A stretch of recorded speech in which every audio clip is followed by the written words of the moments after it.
그가 집에 들어왔는데 그의 얼굴에서 무언가가 있었던 걸 알 수 있었어요.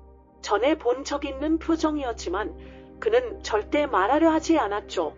그래서 제가 난 알아야겠어 라고 했더니 그가 제게 몸을 기울이며 속삭였어요. 그 레프틸리언들. 처음엔 그가 사막에 사는 도마뱀 이야기를 하는 건가 싶었는데 그가 뭘 말하려는 건지 이해하는 데 시간이 좀 걸렸어요. 그는 저를 계속 쳐다보기만 했고 제가 입술을 움직이면서 그들은 여기 출신이 아니야 라고 말했더니 그는 고개를 끄덕였어요. 그 후 그는 과음에 빠졌고 집 밖으로 나가려 하지 않았어요. 그때부터 그는 마음속에 행복이 없었고 그에게도 저에게도 매우 힘든 시간이 되었어요. 그가 집으로 가져오는 에너지는 매우 무거웠어요. 저는 그가 그것 때문에 고통스러워한다는 걸 알았고 그가 그것에 대해 화가 나 있었다는 것도 알았어요. 그리고 그는 다시 집으로 돌아와서 그 레프틸리언들이라고 말했는데 너무 낮고 숨죽인 목소리로 말했어요. 그래서 저는 그가 어떤 지능적인 레프틸리언들과 실제로 일하고 있다는 것을 점차 알게 되었어요. 이 상황이 어떻게 전개되어 그가 결국 당신에게 보여주고 싶어 하게 되었나요? 제가 그가 겪고 있는 일을 파악한 지 한 달 정도 되었을 때 우주원 복선이 에드워즈 공군기지에 착륙했어요. 그는 그 기지의 보안 비행 책임자였기 때문에 기지에 접근할 수 있었죠. 어느 날 밤 그가 저에게 말했어요. 트럭에 타, 드라이브하러 갈 거야. 그래서 저는 알겠다고 하고 따라갔어요. 그가 저를 기지로 데려간 건 이번이 처음이었어요. 그 전에는 누군가가 에드워즈 공군기지를 설명해 줄 수 있어요. 라고 물으면 저는 네, 우리 집에서 어디쯤 있는지는 알아요. 하지만 기지는 거의 99%가 제한 구역이에요. 거기서 그냥 마음대로 돌아다니는 건 불가능해요. 누군가가 항상 당신이 있는 걸 알게 될 거예요.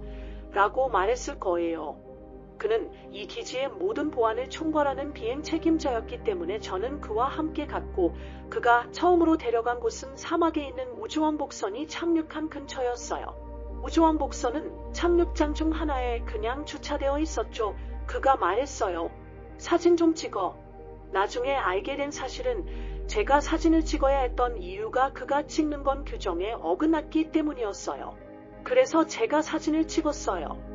그 후 그는 저를 활주로와 경납고 쪽으로 데려갔어요.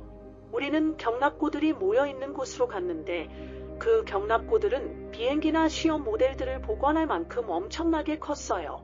그곳은 다양한 로켓과 제트기를 테스트하는 장소였어요. 그는 거대한 경납고들 중 하나 근처에 차를 세우고 저를 바라보며 고개를 끄덕였어요. 밖으로 나가라는 뜻이었죠. 무엇을 해야 할지 몰랐지만 그냥 그를 따라갔어요. 저는 그의 아내였으니까요. 그는 우리 둘을 데리고 그냥 안으로 걸어 들어갔고 아무 말도 없었고 아무도 신경 쓰지 않았어요. 저는 그대로 따라 들어갔고 경납고 안으로 들어가자 그는 오른쪽으로 걸어갔어요. 거기에는 일종의 네모난 박스 같은 벽이 있었고 엘리베이터가 있을 것 같은 큰 문이 있었어요. 그가 코드를 입력하자 문이 열렸고 정말로 엘리베이터가 있더라고요. 우리는 그 안으로 들어갔어요. 저는 약간 놀랐어요. 엘리베이터가 아래로 내려갔는데 꽤 긴 거리를 내려갔고 결국 특정 층에 도착했어요. 우리가 많은 층을 지나갔다고 확신하지만 엘리베이터에서 내렸을 때는 거대한 동굴 같은 공간이 나왔어요. 오른쪽이나 왼쪽으로 갈 수 있었는데 우리는 특정한 동굴 쪽으로 걸어갔어요. 그리고 조금 더 걸어갔을 때 그는 멈춰서 특정한 구역에 들어갔어요. 거기는 작은 사무실 같은 공간이었지만 모든 것이 콘크리트로 되어 있었어요. 그는 왼쪽 벽에 기대더니 고개를 끄덕이며 창문을 보라고 했어요. 그 창문은 작은 직사각형 형태였고 매우 두꺼운 유리로 되어 있었어요. 제가 창문을 보려고 몸을 들어 올렸을 때 가슴이 멎을 뻔했어요. 거기에는 약 7피트 정도 되는 매우 무섭게 생긴 reptilian 존재가 서 있었어요. 제가 창문을 통해 그것을 바라보는 순간 그 존재가 머리를 돌렸어요.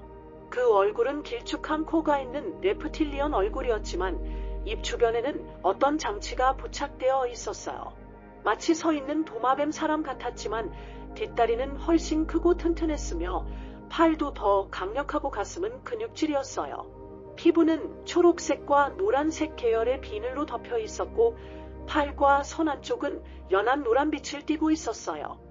그 손은 날카로운 발톱 같은 모양이었어. 지구 샘물과 비교한다면 손을 들어서 약간 구부린 상태를 떠올릴 수 있을 것 같아요. 분명히 5손가락이 있었고 각 손가락은 약 1인치 정도의 너비였어요. 손톱 끝이 발톱처럼 구부러져 있어서 발톱 모양으로 보였어요. 피부 색깔은 어두운 올리브 그린 같았어요. 풀을 어둡게 한 색이나 초록색 개구리를 떠올리면 될 것 같아요. 얼굴 전체와 목 아래쪽까지 어두운 초록색이었는데 안쪽 손바닥은 연한 노란색이었어요. 꼬리는 끝까지 어둡고 눈은 고양이 눈처럼 깊은 노란색이었어요. 고양이 눈을 가로로 길게 늘린 모양인데 눈동자는 세로로 긴 틈새가 있었어요. 그 다음 순간 그 존재가 주변을 둘러보더니 저를 바라봤어요. 그것은 마치 제 마음을 꿰뚫는 듯했고 저를 스캔하는 것 같은 느낌이 들었어요. 저는 깜짝 놀라 창문에서 뒤로 물러섰고 거의 바닥에 넘어질 뻔했어요. 온몸이 털리고 있었어요. 그 순간 당신의 남편은 어디에 서 있었나요?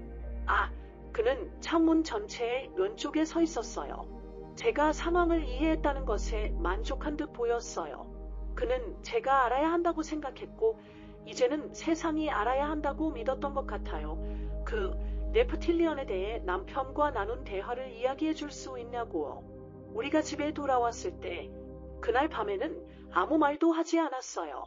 말할 것도 없었고 저는 그저 마음속에 담아둬야 했어요. 그 일이 있은 지 얼마 지나지 않아 아이스맨이라고 부르던 사람들이 우리 집에 찾아왔어요. 제가 아이스맨이라고 부르는 그들은 파란빛이 도는 강렬한 눈을 가진 남자들이었어요. 그들은 사건이 있은 지 하루나 이틀 후에 집으로 왔어요. 그날은 누군가 문을 두드렸고 제가 문을 열자 어니스트와 함께 한 남자가 있었어요. 그는 파란빛의 차가운 눈을 가진 다부진 체격의 남자였고 그 뒤에 다른 사람들이 서 있었어요. 그는 어니스트와 이야기를 나눠야 합니다라고 말했고 저는 그저 문을 열 수밖에 없었어요. 그들이 집 안으로 들어왔죠. 어니스트가 나와서 저에게 말했어요. 조용히 침실에 가서 그냥 가만히 앉아있어. 그래서 저는 침실에 들어가 조용히 앉아있었어요. 그들이 대화를 나눈 후 저는 우리의 생명이 위험에 처했다는 것을 깨달았어요. 제 딸, 저, 그리고 어니스트 모두요. 무슨 일이 있었는지는 모르겠어요. 그가 저를 그곳에 데려간 것 때문인지 다른 이유 때문인지는 모르겠지만 상황은 좋지 않았어요. 그 후 제가 나와서 어니스트에게 물었어요. 당신은 어떻게 할 건가요? 그는 우리를 탈출시킬 거야 라고 말했어요. 그래서 제가 말했죠. 우리가 알고 있는 것들을 고려하면 그들이 당신을 그렇게 쉽게 놓아주지는 않을 것 같아요. 그러자 그는 내가 우리를 탈출시킬 거야 라고 대답했어요. 그리고 1977년 어니스트 로버츠 헌트는 미국 공군에서 명예롭게 전역할 수 있도록 협상에 성공했어요.